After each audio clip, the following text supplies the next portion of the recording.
Welcome to the Monopoly Panini Prizm FIFA World Cup game. In this frenzied football spin on the classic Monopoly game, players use Panini cards to take control of legendary FIFA World Cup matches, compete for a place in the 2026 final, and earn the most points to win. To set up, place the game board in the center of your play area.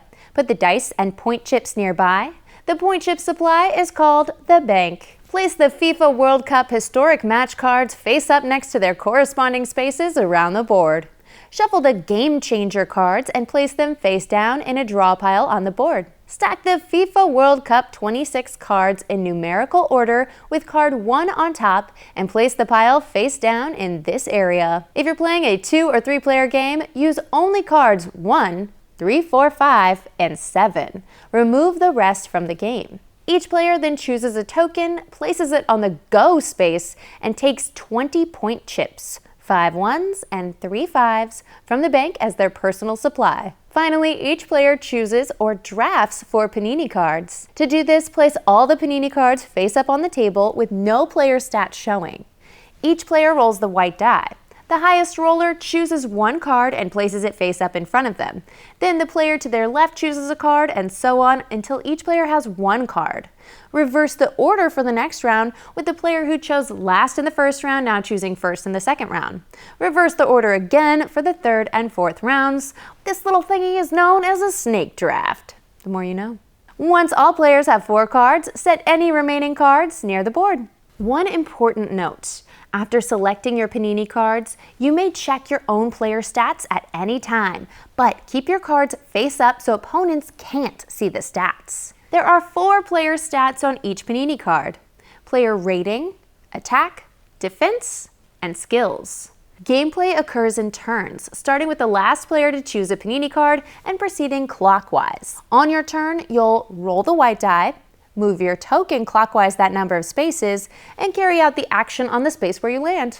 That's it! Super easy! Let's look at the spaces in more detail. They come in 2 main types: property spaces and action spaces. In the Monopoly Panini Prizm FIFA World Cup game, properties aren't streets, they're historic matches from past FIFA World Cups. Each historic match has a color, a year and name, 2 country flags representing the teams who played, and a point chip value. When you land on an uncontrolled historic match space, you must pay the amount shown on that space in point chips to the bank, then take the corresponding historic match card. You now own that match. If another player lands there, the 2 of you must compete. To compete, the owner and the opponent each select one of their active Panini cards. Panini cards are active when face up, with no player stats showing, or inactive when the stats are visible. Both players flip their chosen cards simultaneously to reveal the stats. The owner then rolls the green attack die and adds that number to their attack stat, while the opponent rolls the red defense die and adds that number to their defense stat. If the owner's attack total is higher than the defense total, the owner wins. If the owner's attack total is the same or lower than the defense total, the opponent wins. 3 big caveats to this though. If the owner rolls this ball symbol, they win automatically regardless of their attack total.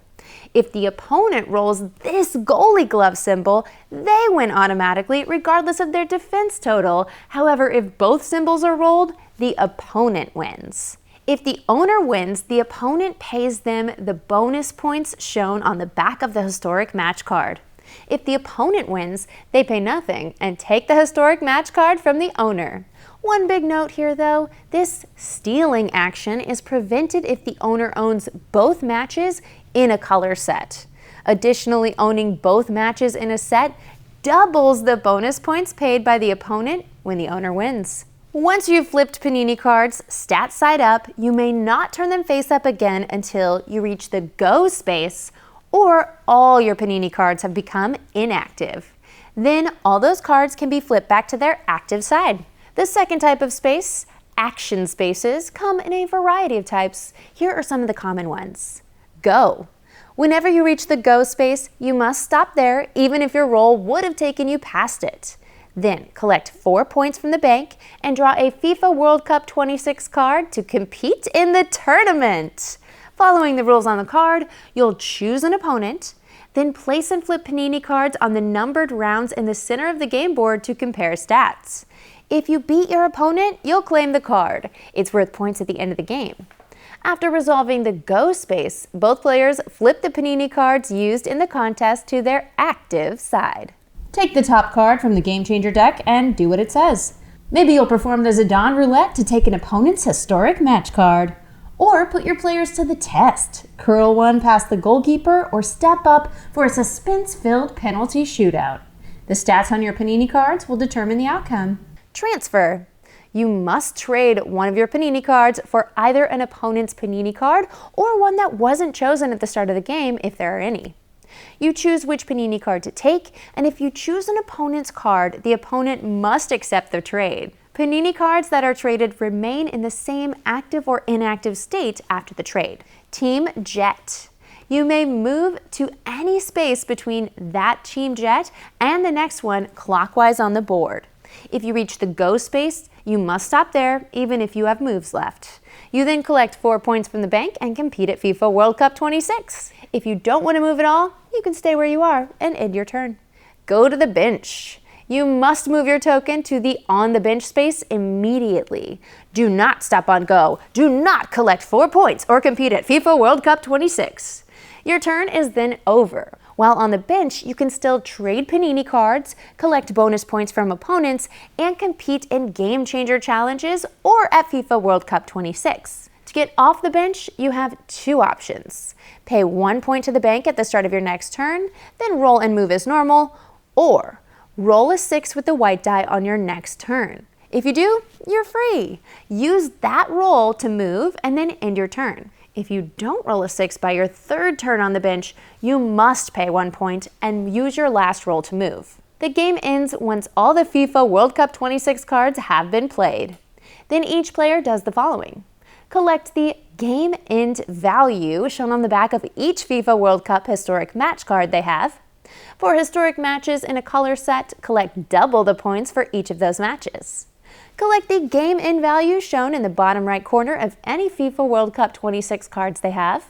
And finally, everyone totals their points and the player with the most points wins. And that's the basics of the Monopoly Panini Prizm FIFA World Cup game. Get competing and have fun!